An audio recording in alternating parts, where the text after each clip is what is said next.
नमस्ते दोस्तों। न वो संत था, न वो नेता था, न वो किसी फिल्म का हीरो था और न ही कोई बड़ा उद्योगपति। फिर भी उनकी कीर्ति देश के पूरे कोने में फैली हुई थी। कौन था वो जिसे हर घर में एक संत की तरह देखा जाता था और संत की तरह माना जाता था। पूरे हिंदू धार्मिक साहित्य या धर्म के आकाश पे वो एक दीप्यमान सूरज की चमक की तरह चमक रहा था। उनका नाम था हनुमान प्रसाद पोद्दार। ये हनुमान प्रसाद पोद्दार जी हैं जिनके अथक प्रयास से हिंदू धर्म का साहित्य, धर्म साहित्य, वेद कहिए, पुराण कहिए, गीता कहिए, हर घर में आज है। और इनकी शुरुआत हनुमान प्रसाद पोद्दार जी ने ही की थी।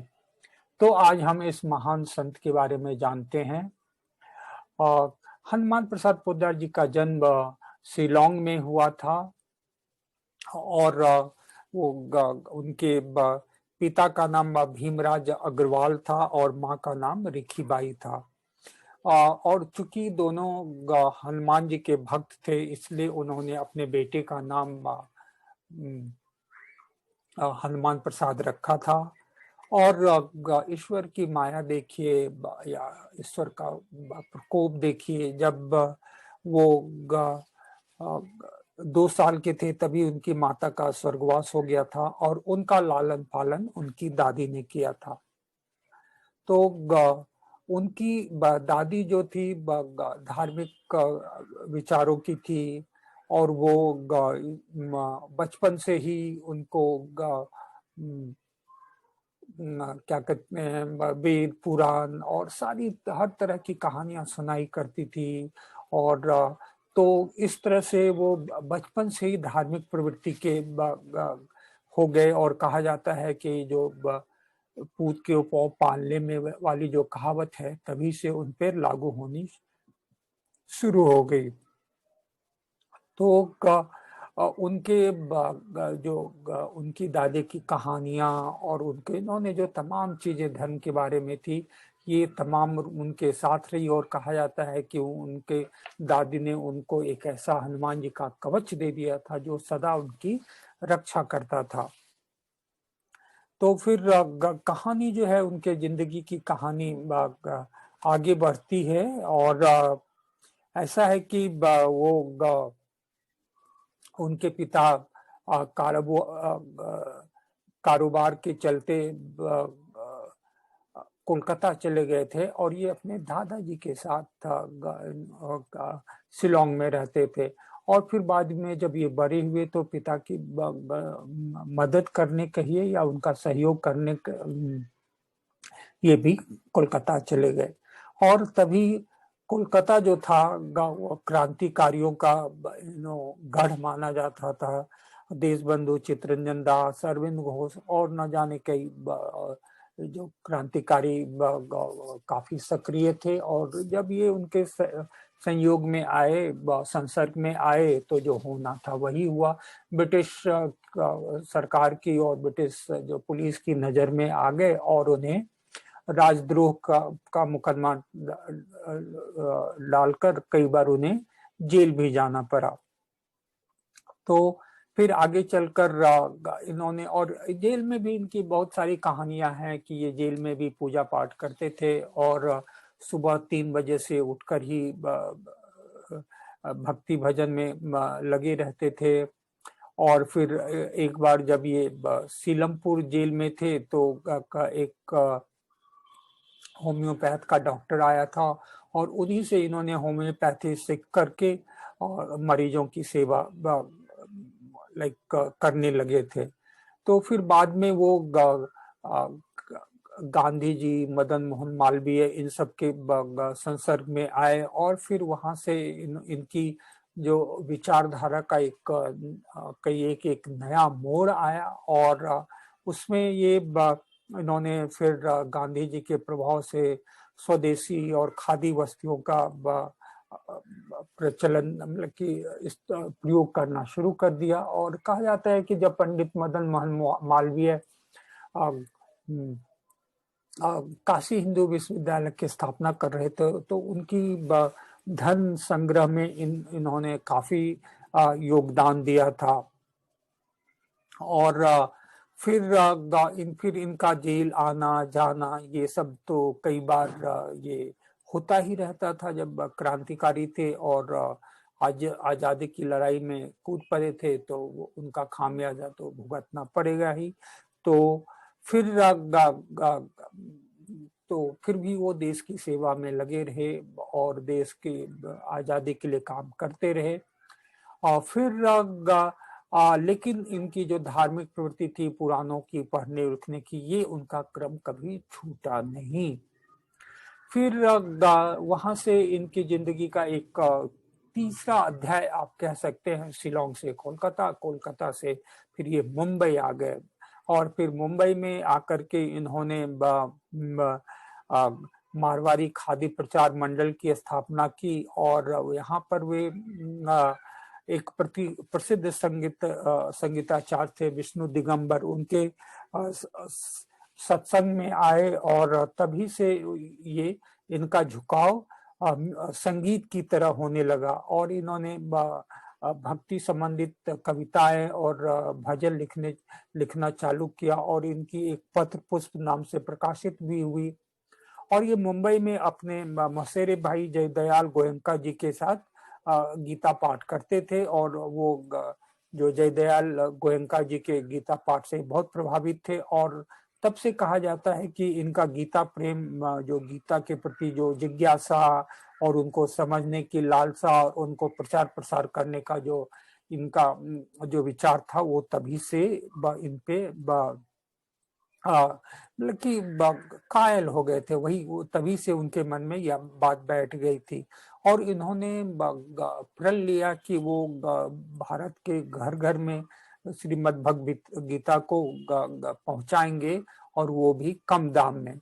और फिर वहां से उनकी यात्रा का जो एक चरण शुरू हुआ, वो गोरखपुर ये आप पहुंचे।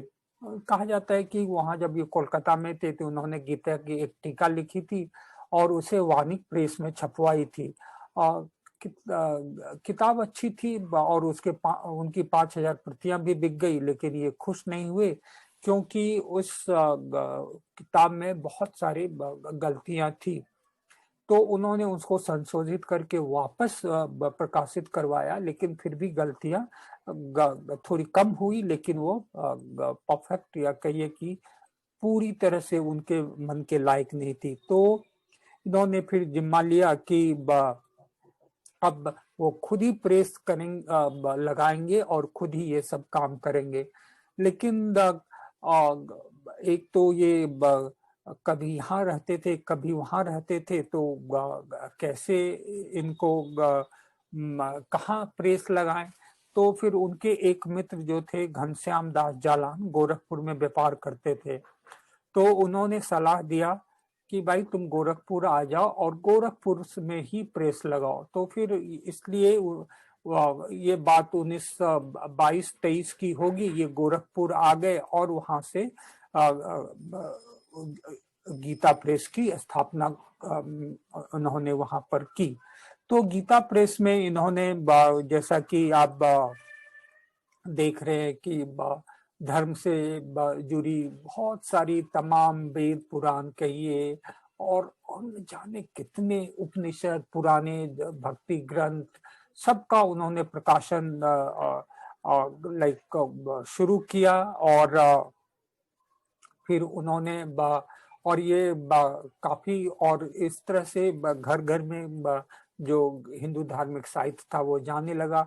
और फिर बाद में इन्होंने एक कल्याण नामक पत्रिका का भी प्रकाशन चालू किया और ये दिन में 18-18 घंटे काम करते थे ताकि ये पत्रिका लोगों तक पहुंची। और मुझे याद है कि बचपन में मेरे भी घर में कल्याण पत्रिका आया करती थी। अब तो मैं बहुत दिनों से जानता नहीं, लेकिन मेरे पिताजी लिया करते थे।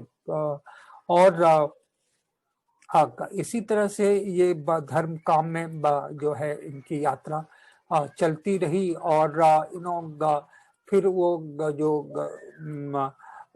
घनश्याम दास जी बिरला आए और उन्होंने भी गीता प्रचार में सहयोग के लिए इनसे उनको सहयोग दिया, आग्रह किया। और फिर जो है इनका जो कल्याण इनकी पत्रिका थी वो केवल हिंदू धर्म का ही नहीं रहे, इसके लिए उसमें जैन मुनि, बौद्ध और हर तरह के पूरे एक जो एक कहिए कि भारत की जो पूरी सारे धर्मों के उसमें जो रचनाएं आती थी। और एक तरह से ये पूरे धर्म का ये एक प्रतीक बन गया था।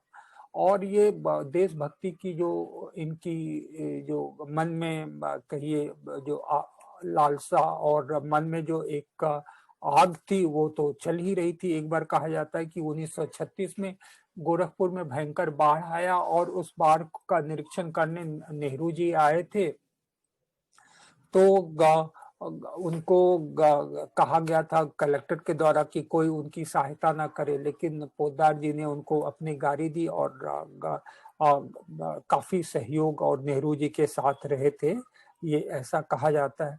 फिर बाद में और जब और ये कहिए कि इतने सीधे और मतलब पवित्र विचार के थे। कई बार इनको उनकी सेवा से खुश होकर या उनको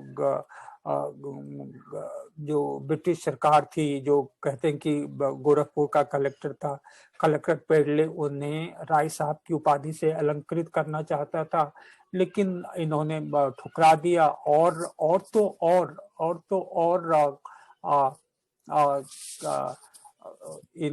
इन्होंने आजादी के बाद इनसे कई नेताओं ने कि इन्हें भारत रत्न की उपाधि दी जाए, लेकिन उन्होंने उसको भी ठुकरा दिया। और 1992 में इन पे एक भारतीय सरकार ने, भारत सरकार ने इन पे एक डाक टिकट निकाला। तो इस तरह से ये जो महान संत की गीता प्रेस की जो जो ये संस्थापक थे वो आज तक चली आ रही है। और मेरे घर में भी कहीं जो गीता है वो गीता प्रेस गोरखपुर के ही है। तो फिर 1971 में 22 मार्च 1971 को इनका देहावसान हो गया। तो ऐसे पवित्र आत्मा और ऐसे जिन्होंने कहिए कि हिंदू धर्म के धार्मिक साहित्य को लेके इतना काम किया, उनको हमारा सत सत नमन है। आप इस वीडियो को जरूर हर जगह शेयर कीजिए, क्योंकि पोद्दार जी के बारे में बहुत कम लोग, बहुत कम तो लेकिन लोग उतना नहीं जानते हैं जितना उन्हें जानना चाहिए। क्योंकि आज कहीं पे भी अगर आपको रामायण की कोई पुस्तक मिले, महाभारत की पुस्तक मिले या गीता की एक छोटी सी भी किताब मिले, इतनी छोटी सी किताब आती है, तो आप एक बार पलट के जरूर देख लीजिएगा कि पीछे क्या लिखा हुआ है। और आपको वहां पे जरूर गीता प्रेस गोरखपुर ही लिखा मिलेगा, ऐसा मेरा विश्वास है। तो जिन्होंने इतना काम हमारे धर्म के साहित्य के प्रचार प्रसार के लिए किया, उनकी जो कई कीर्ति और खुशबू जो एक नई जनरेशन है उसको भी जानना चाहिए। और इसी के साथ मैं आज का वीडियो बंद करता हूं और विदा लेता हूं। अगली बार फिर एक ऐसे ही किसी महान संत को की कहानी लेकर या फिर महाभारत की कोई अनोखी कहानी लेकर आऊंगा। और तो फिर आज्ञा दीजिए।